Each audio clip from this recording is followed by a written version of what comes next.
On today's OHL Prospect Primer, we have the Athletics NHL Draft and Prospects writer Scott Wheeler here to spotlight the top NHL draft eligible right wingers. Scott, how's it going? It's going well. How are you? I'm doing well, thank you. Thanks a lot for joining us today. You've watched a lot of these players. You've written about a lot of them. I know you wrote a piece on Jack Quinn right around the time the season kind of came to its abrupt ending in March. So I figured that'd be a good place to start. One of two top 10 prospects out of the Ottawa 67s. Firstly, what has playing on a team like the Ottawa 67s done for Jack's development over these past two seasons? Well, I think being put in a situation like that can kind of take you, if you're a young prospect, in two directions. It can go south on you in terms of maybe you don't get to play up in the lineup, maybe you don't get the kind of opportunities that you're hoping for. And I think it went in the other direction for Quinn in that last year, despite the fact that he was playing, and by last year I mean the year before the 2019-2020 season, despite the fact that he was playing in a limited role and that he was playing a little bit further down the lineup, you talk to people within that 67s organization and they always said, it's coming for him. It's around the corner. We can feel it. He's on the brink of something special. And then so you enter this season, suddenly he gets to play a little bit higher in the lineup. He gets to play with more talented players. He gets to play on one of the top two power play units out of the gate. And things start to click for him and he starts to sort of see some pucks go in and build some confidence. And then from there, it was history and it was really just him taking off. And part of it, sure, you can look at that team and say, look, between Quinn and Rossi and Gareffa and Keating and Hoffenmeyer, they had 5 of the league's 15 highest scoring players. But Quinn was one of those guys, and deservedly so one of those guys. And you don't score 50 goals in the OHL by accident, especially in your draft year. So I think he just waited for his time. He waited for his opportunity. He peaked at the right time. His career arc kind of crescendoed like you'd hope it would for a prospect of his age.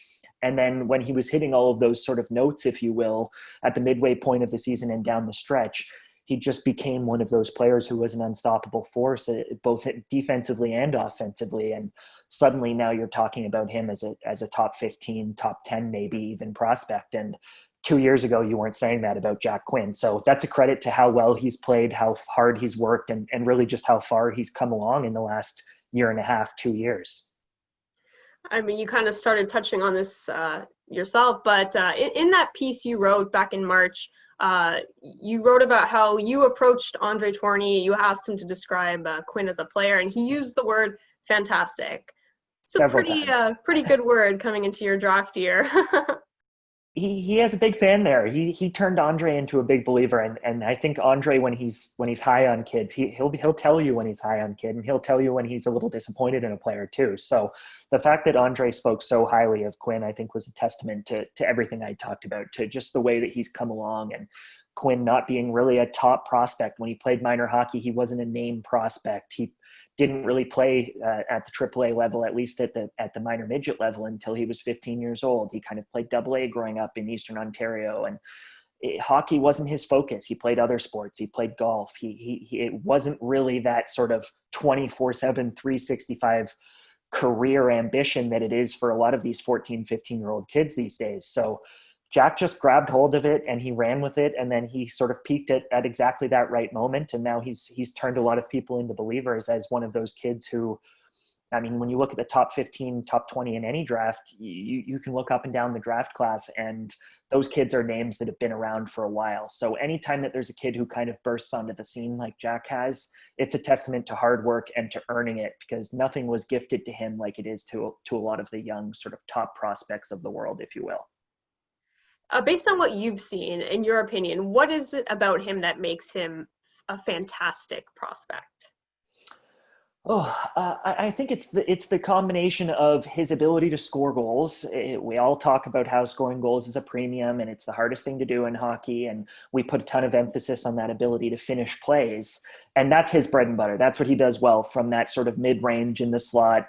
He can cleanly beat goalies, and that's a skill that translates up levels. You could be a poor skater, you could be smaller. It doesn't matter. That's one skill that translates. If you can get to the slot, and if you're talented enough to finish plays from there, then you can find line mates that work around you. You can do all of the things that you need to do to get open and to be able to sort of get to those spots. So that's the defining quality, but it's not just that. It's the attention to detail. It's the two-way game. It's his ability to play off the puck. It's his ability to play with a variety of different types of line mates. He can be the driver on a line, or he can be the complementary piece on a line and just be a give and go guy who tries to get open. So there's a lot to Quinn's game that just seems to sort of scream NHL talent. And I think that's where that sort of fantastic description that Andre kept using with me over and over again comes from. It's the little bit of everything. He doesn't have the flash of some of the top prospects in this draft, but the production is there. The goal scoring is obviously certainly there. And then he's got a well-rounded two-way game that has endeared him to his coach as well. So when you can do a little bit of everything, it goes a long way, especially as you try to progress up levels and eventually try to crack an NHL lineup. Definitely praise for having that all-around game. Such an offensive threat, as you spoke to. And speaking of offensive threats, well, let's look to another top prospect in Jacob Perrault. Bit of a tougher year for the Sarnia Sting, but a strong showing for Perrault, 70 points in 57 games. What's the most impressive thing to you about the way Jacob plays? I think what has always impressed me about Jacob is how different he is from his dad. You had his dad, who was this defensive specialist, this face-off wizard who'd sort of carved out this niche in his career. And then you have Jacob, who is this offensive specialist and this goal-scoring wizard. And the defensive game isn't necessarily his focus, but what he can do with the puck and what he can do in the offensive zone is pretty unique, even in a draft that's full of players who can finish goals, and players like Jack Quinn and many others, many of whom actually come from the OHL in this draft class. So it's his ability to finish plays. It's his ability to sort of score from anywhere in the offensive zone. Jacob's one of those players who can score from really weird angles. He can finish plays up under the bar from in tight. He can sort of beat a goalie with a powerful shot from long range. And that's something that is very rare in 16, 17-year-old players, just that ability to overwhelm a goalie with the power of your shot or with a quick move in tight.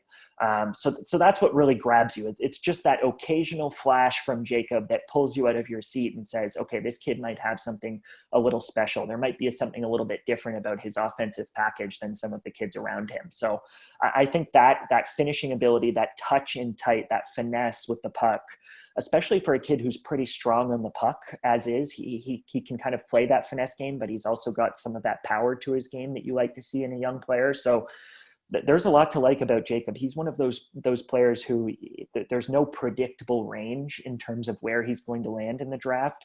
I think you could see him go really high, and I think you could see him maybe slip a little bit. But what you have in him is a unique set of skills, a unique talent level that slots in that sort of that top six range that every team covets. He's not going to project as a depth player. He's going to project as an impact player if he progresses like he's capable of. So I think that's what has some scouts really, really excited about Perrault and his ability to sort of progress to the next level. It's if you stick him with a talented center or if he's playing at center and you play him with some wingers who can sort of get him the puck, if you will, no matter where he plays in your lineup, left wing, right wing, center, there's a versatility to his game offensively that should help him thrive and should help him sort of make those big sort of 5-second plays, those big offensive dashes that in a split second can crack open a game.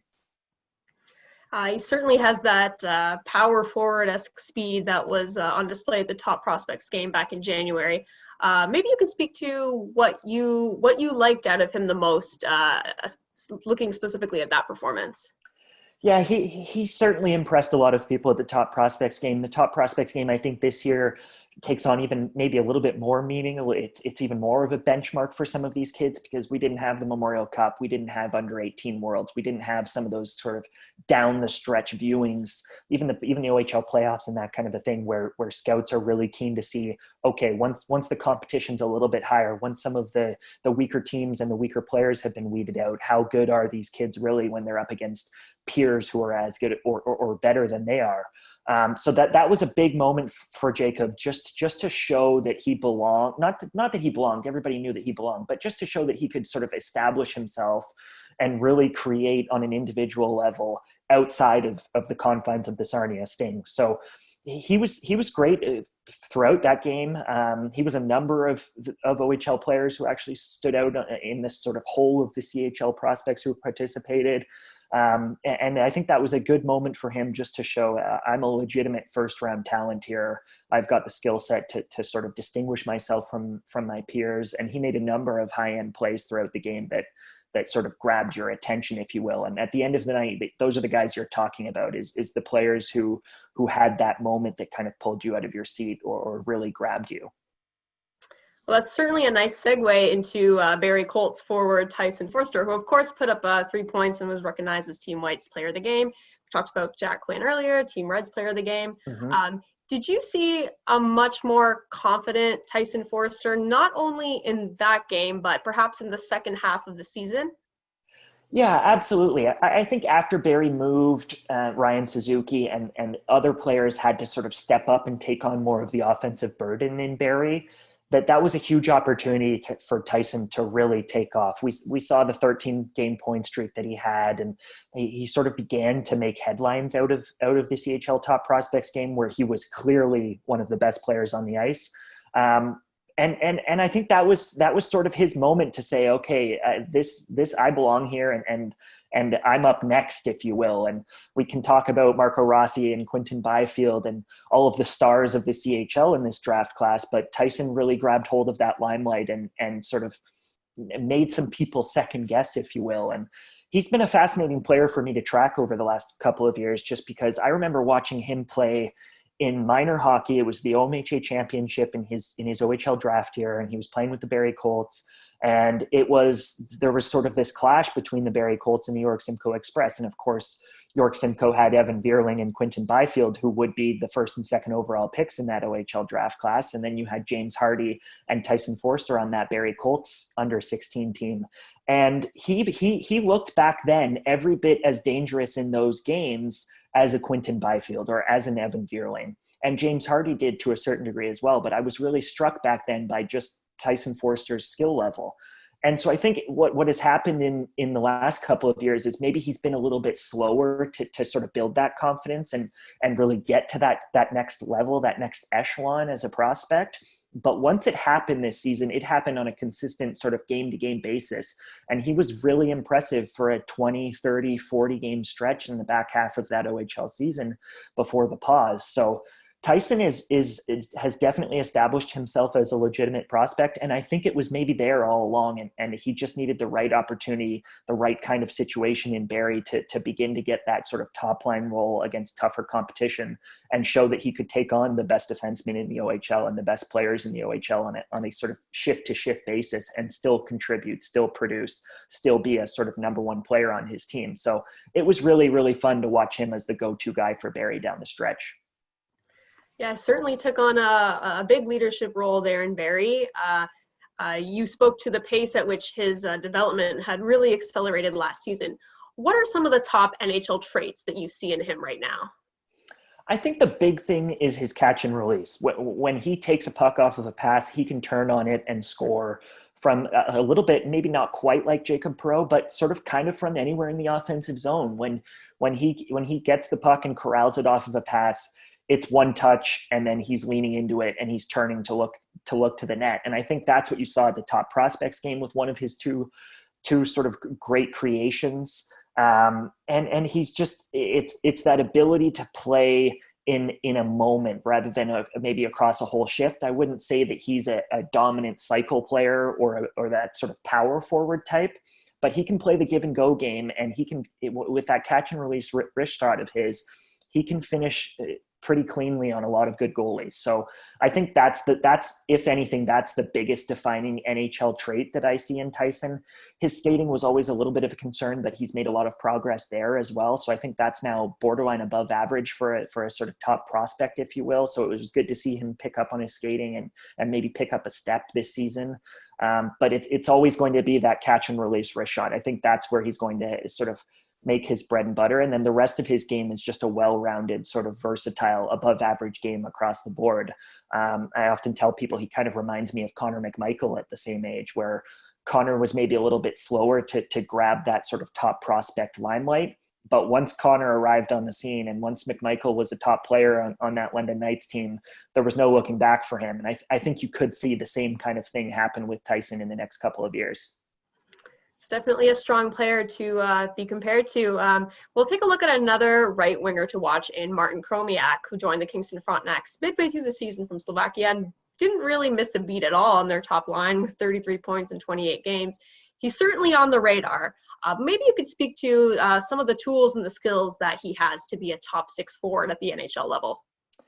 Yeah, I think the big thing with Martin that stood out to me was just the way that he complimented his line mates once he arrived. It's hard for a kid to go from the larger sheet of ice to arrive in a new country and a new city with new line mates and new coaches and a new language and all of that and step in right away and make an impact. And I think what allowed him to make an impact as that sort of quote unquote top six forward, and what may allow him to make an impact as that top six forward at that next level, is that he can do kind of the two things that you look for in a winger. You want a winger to be able to play that give and go game sort of below the goal line and play along the boards, and he can do that. And then you want a winger to be able to create off the rush for himself rather than for his line mates, and he can do that as well. So I think you really saw that once he played with Shane Wright and Zaid Wisdom on that line, and that line was so much fun to watch, maybe the most fun to watch for me personally, sort of in that second half of this season, just watching all three of those kids really come into their own in different ways. And I think what made him such a sort of lethal presence on that line was that you've got Zaid Wisdom, who's kind of that forechecker, that kid who can go get the puck. You've got Shane Wright, who's this superstar talent. And then you had this sort of goal scoring threat in Martin, who came in right away and didn't look out of place. He looked comfortable in an offensive role. So I think his ability to both create off the rush and be a little bit sort of creative off the rush, and then his ability to play that give and go game and get into open space in the offensive zone as a shot threat. I think those are the two things that you look at Martin and say, if he can continue to get stronger, continue to build on those attributes, that's the kind of player who can play on the wing in a top six at the next level. Well, as you mentioned, it is a strong year for prospects out of the OHL across the board at all positions. But looking at specifically at right wingers, are there any other players that kind of stand out in particular for you as players to watch that maybe you wanted to touch base on? I think there are a couple of specifically at right wing, a couple of players in the OHL beyond the four that we've talked about that are really interesting. But the first who comes to mind is Luke Evangelista, who really came into his own this year after maybe a little bit of a tougher sort of draft -2 year, if you will, where he didn't get the opportunity and the ice time to play in a sort of prominent role on a very good London team. But this year it was really fun to watch Evangelista kind of come into his own. And he's one of those kids who maybe doesn't have the star quality of some of the other top prospects in this OHL draft class, but he does everything really well. And I think there's something to be said about kids who do everything very well. And often those kids are kind of overlooked in terms of the NHL draft process and where they land. Because again, at the end of every game, we want to talk about the kids who really grabbed us and the kids who had those moments. And Luke's just a player who plays consistent shift-to-shift hockey, has an impact in all three zones, and is continuing to sort of get stronger, get more confident. He's got a great goal-scoring touch, and I know he's worked on his shot a lot this summer to try and come back next year and really take a huge step offensively. So Luke's a player who I would definitely sort of look out for, if you will, as we progress into next season and beyond the NHL draft, regardless of where he's picked. And then Tullio is another kid that always comes to mind in Oshawa, where he has played very consistent hockey for that Oshawa Generals team over the last 2 years. And I think he just kind of gets lost in the shuffle on that team a little bit. They've had a number of high-end players over the last couple of years. Obviously, they went out and acquired Philip Tomasino, who was a true star in the OHL. And I thought Ty, both when he played with Tomasino in the second half and before Tomasino arrived, I thought Tullio looked great. I thought he looked dangerous on most shifts. He's an excellent power play player, and he's got puck skill in the offensive zone that is pretty rare in terms of kids that age, and his ability to navigate traffic and create around their net. So Tullio's a player like Evangelista, who I think maybe doesn't get some of the shine of some of the other big right wingers that we've talked about, but I think both of those players could take major steps next season. Well, Scott, I want to thank you for taking the time to chat some NHL draft prospects. I'm sure you're just excited as we are about the fact that we now have a better idea about when the draft's taking place. I cannot wait. It's going to be a fun couple of months here as the NHL season wraps up and we get to dive into some draft coverage and really the 2-day draft event that we all know and love. So I can't wait. Awesome. That's the Athletic's Scott Wheeler discussing the top NHL draft eligible right wingers, and this has been OHL Prospect Primer. See you next time.